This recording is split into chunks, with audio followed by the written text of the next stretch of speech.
Some of you may know that my partner on this channel is from Argentina, so the video we did a few weeks ago about the future of Argentina was informed not just by my education and experience in economics, but by on-the-ground, real-world experience in country. Bearing that in mind, Leonardo and I have put together a script chronicling the struggle of living in Argentina as it became a socialist hell. This is both a warning for us in America and a baseline so we can judge how well and how quickly Javier's changes alter the fabric of Argentinian society if and when he takes power.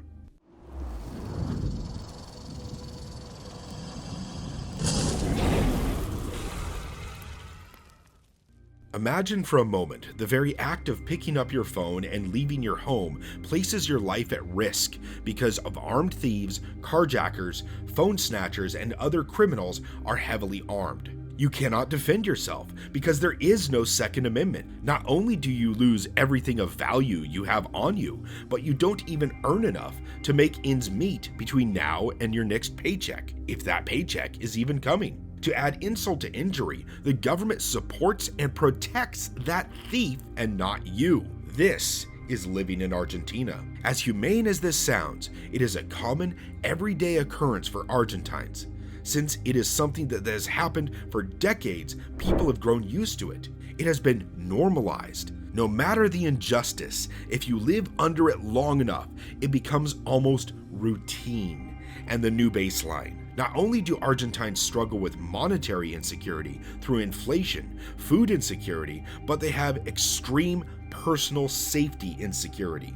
They cannot go out with a phone in hand because you are an easy target. All Argentine windows and doors have bars to prevent thieves from breaking and entering, and they live like prisoners, locked up without freedom of movement. Argentina currently has 40% of citizens at the poverty line. The working class, it doesn't matter if you are participating in the white or black market, you will still be extorted, manipulated, and taxed. In just their daily lives, they have more than 167 taxes. It can and does get worse. Sometimes inflation erupts to more than 50% per month. In Leonardo's words, Argentina really walks on the edge of the abyss because socialism spreads worse than cancer throughout Argentina. Every day that passes, it is like a bomb. Social and economic policies are disguised as protecting all citizens, but it is not true. In reality, it only protects a government sector and keeps the government core supporters, the poor, right where they want them, powerless and destitute. As in America, the constant rhetoric from the ruling class is that everyone must be in solidarity with those who have less. So according to this government, the best way to make acts of solidarity is with the money of actual productive workers by collecting exploitative and ridiculous taxes. But is this enough? Do endless taxes satisfy the state's hunger for power, its hunger for money and taxes that turn productive workers into slaves? No.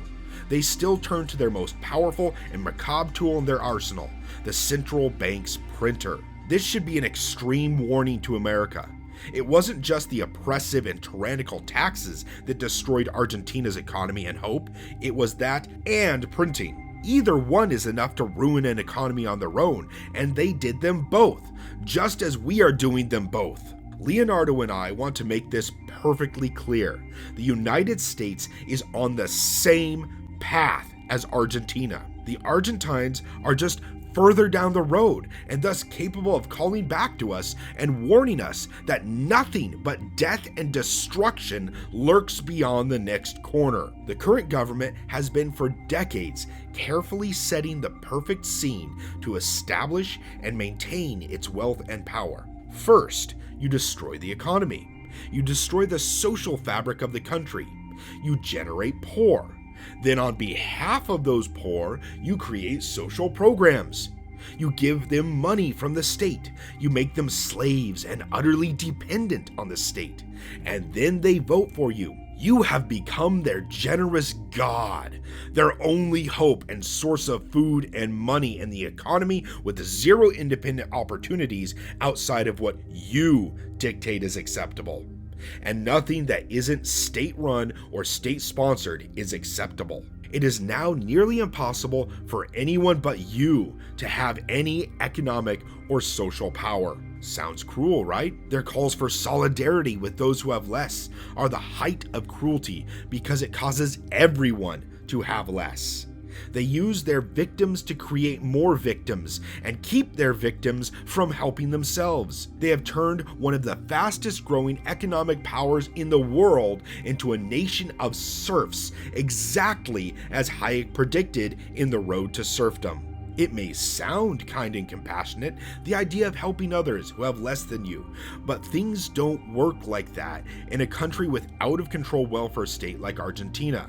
In fact, helping others through the state never works because the things you need to do to extract the wealth to give to people destroy the foundations of the economy and are always, without exemption, a net loss to the economy and society as a whole. Only individual, personal charity has a net positive effect on society. To give some context, an average Argentine worker, moderately paid, earns between $300 to $400 monthly. This is not enough to have a decent life in Argentina. Looking at the other side of the poor and what the government offers you. If you have children and you are at the poverty line, you are given a social plan for each child. What this means is the state will give you money monthly for each child until that child turns 18. If you have more than 5 children, don't worry. We will give you an extra bonus. Don't have a job? Don't worry. The state will give you a bonus for each person in the family who does not work. But you still don't have enough money? Don't worry, they'll send you a card with money on it. Your children don't have computers? Don't worry. You automatically get access to a computer, totally free. You want even more money? Don't worry, the government itself will call you to set up marches and street blockades for the political party to give them more justification and excuse to take more money from actual productive people so the political leaders of your sector can give you more money, food, and bring you to more marches. The biggest business in Argentina is participation in the political theft machine.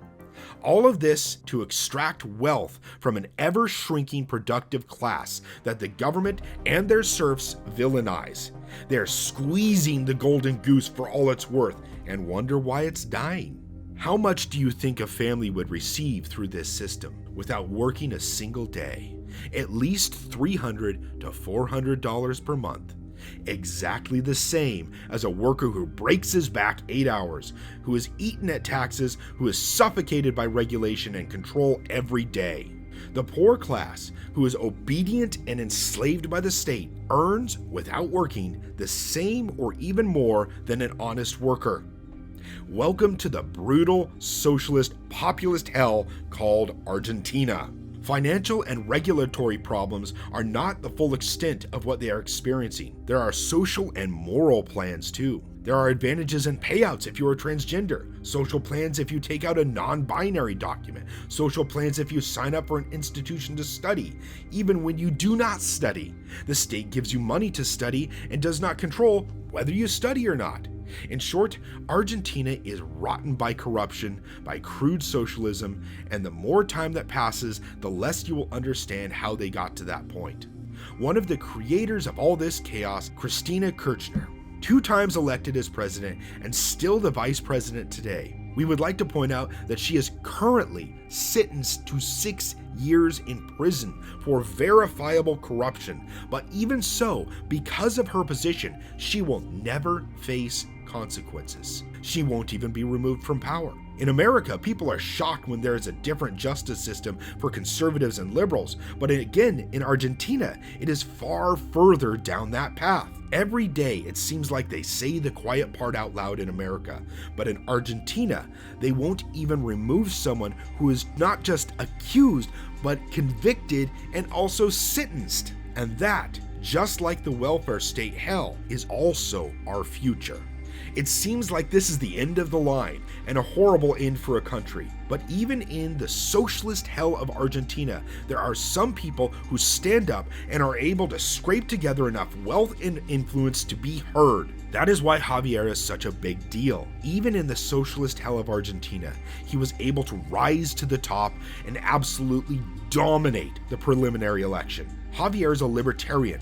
He wants to eliminate taxes, stop having political and economic partners such as the Chinese and Venezuelan communists, gradually eliminate social plans, eliminate the privileges of politicians, eliminate street blockades, restore tranquility to society, restore tranquility, peace, and order to society, to return to being economically competitive in the world, and eventually become a world power again. The core of what both Argentina and the United States is facing is a moral problem. Stealing is wrong. Tax is robbery. Or as American libertarians put it, taxation is theft. When politicians have more privileges than a regular citizen, it is robbery. Argentina is beset by an abundance of politicians and a drought of opportunity, and it is immoral. Despite this, the Argentine people are fighting to end the horrors of their tyrannical welfare state. In October, they will have the presidential elections, and after his triumph in the primaries, Javier has energized the Argentinian people who yearn for freedom. It is Leonardo and my hope that Argentina will become free and the United States will turn from the path of destruction, that we will learn from the mistakes of our brothers in the South and not make the same ones. Long live freedom. The tree in both our countries is very thirsty. If you enjoyed this video, please like and subscribe.